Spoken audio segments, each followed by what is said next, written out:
Alright, and here we go. We are here for episode 11 of my Pokemon Go adventures, and happy 4-year anniversary to all the trainers out there that have been playing since the game launched. It was July 6th of 2016, and I was about a week and a half late.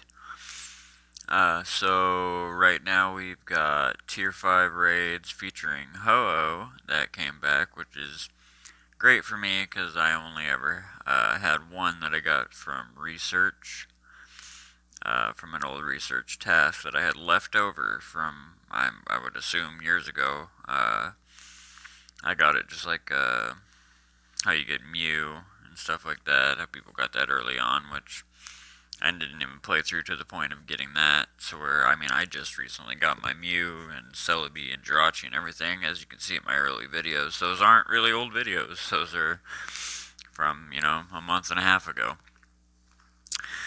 So this is one of the raids I did, and man, this shows you how important getting at least a great throw with a golden raspberry is. I throw so many just off and don't hit the circle at all.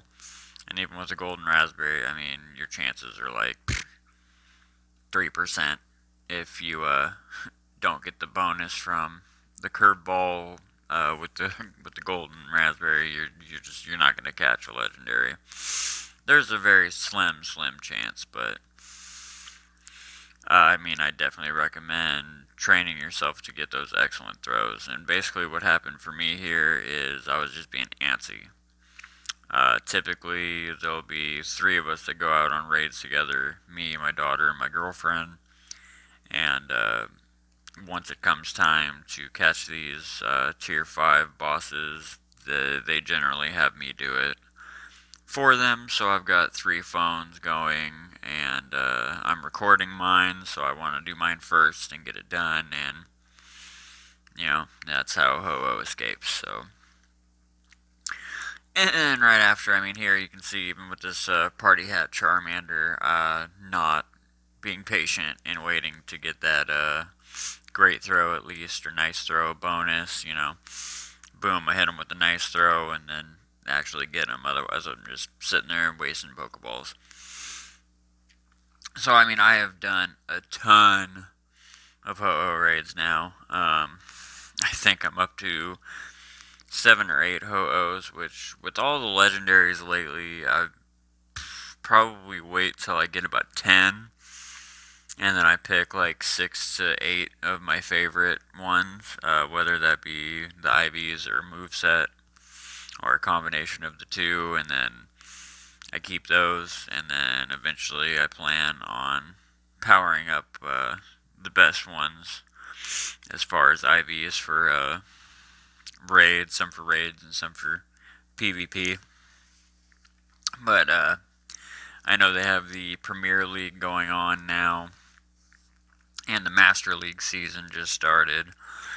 And I don't have anything for those really, especially the Premier Cup, because the Premier Cup is like, okay, here's everyone you can use. All the busted legendaries and mythicals and stuff like that are excluded from the jump. And most of my really high CP Pokemon are, you know, Zekrom and Reshiram's and stuff like that. Stuff that I can't use.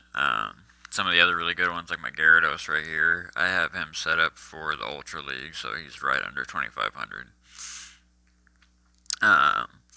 But most of the other Pokemon that you can really power up, I don't have the candies or Stardust to invest in doing that and buying second moves and stuff like that. Eventually I'll get some good teams and everything, but I basically have been starting from the bottom up. I have a ton of really good Great League Pokemon, and maybe 50% of those I've gotten powered right up as close to 1,500 as I can get, and then bought secondary moves for a lot of them.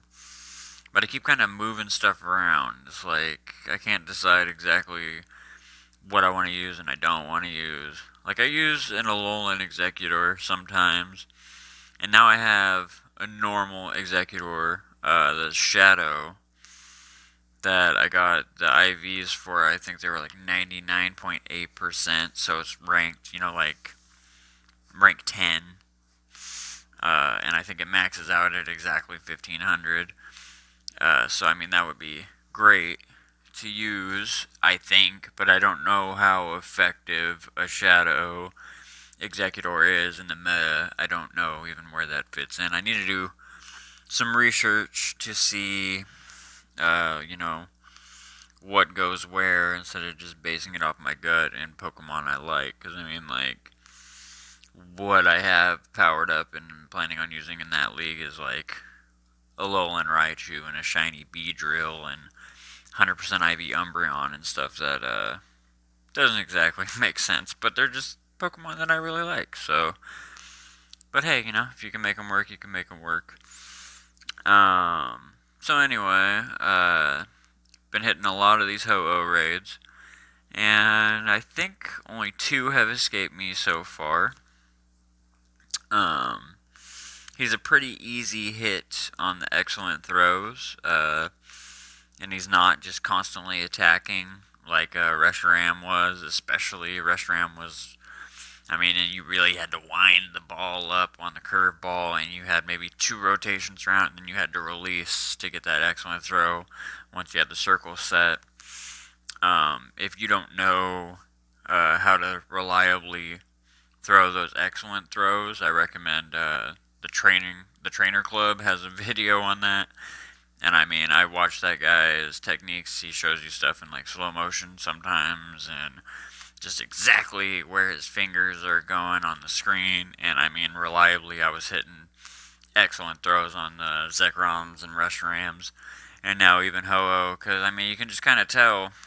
Okay, like Ho-Oh's at the bottom of the screen, so you just kind of do quick little rotations towards the bottom. You don't swing your finger all the way across the screen like you had to with Reshiram and then power the ball out. And you kind of just like guide and end your thumb, boom, right where you want it. And it just consistently am getting them. There's an Elite Skills Challenge right now going on for the anniversary of Pokemon Go.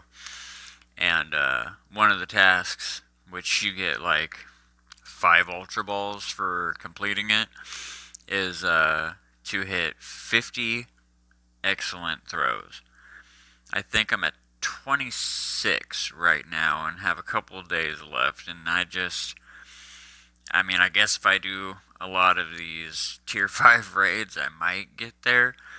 But I mean, I think on regular Pokemon, I've only hit about 3 of those, and like one was a complete fluke on like a female Nidoran or something where I wasn't even looking at the phone because it was just like a quick catch situation. Which if you don't know the quick catch trick, how to hold on to uh, pull the bar over for the berries or the balls, and then have one finger on the button. Like I do, I'm right-handed, so I hold the berry button with my left thumb and then swing the ball around with my right thumb and do a curveball throw, and then you release the finger on the berry button and it pulls that bar over, so it gives you access to the run. So you can actually flee while it's catching, and that's the quick catch method. You can just do that and bam, bam, bam, just stack up Pokemon. So if you've got room in your Pokemon storage, I recommend you learn that trick as well, and that's something that you can also learn at the trainer club. That's where I learned how to do it. And, you can just stack them up and then go through and, transfer a bunch out, make more room, and boom, boom, boom, go through, and that'll be great. Got the Gastly Com Day coming up here. I believe it's the 16th, which Gastly has a pretty cool shiny, the Haunter and Gengar. The Haunter is pretty cool, and the Gengar is a little disappointing. But Mega Gengar has a badass white Mega Evolution shiny, and those are of course coming soon, as they've been getting that hyped up and stuff. There was some art they released that showed a Mega Lucario and like a Mega Charizard and a Mega Mewtwo X or Y. I don't know. I never even played Gen 6, so I don't know anything about X and Y. That's another thing. I gotta get a Switch so I can play the newest generation. But here, this was the last Ho-Oh that I did. And I already had one, but man, it's awesome to see that. You get that little shiny thing pop up, and he looks great. He's got that gold and silver coloring like Gen 2, which I know Gen 2 the shinies were just like a palette switch, so that I don't think is intentional. That would have been just done by an algorithm, so that's kind of cool that it ended up being gold and silver. And then here, just a little bonus, I got a research thing that gave you a shiny Eevee. So anyway, that's episode 11. Catch you soon for Kyurem raids. Calm day, all that.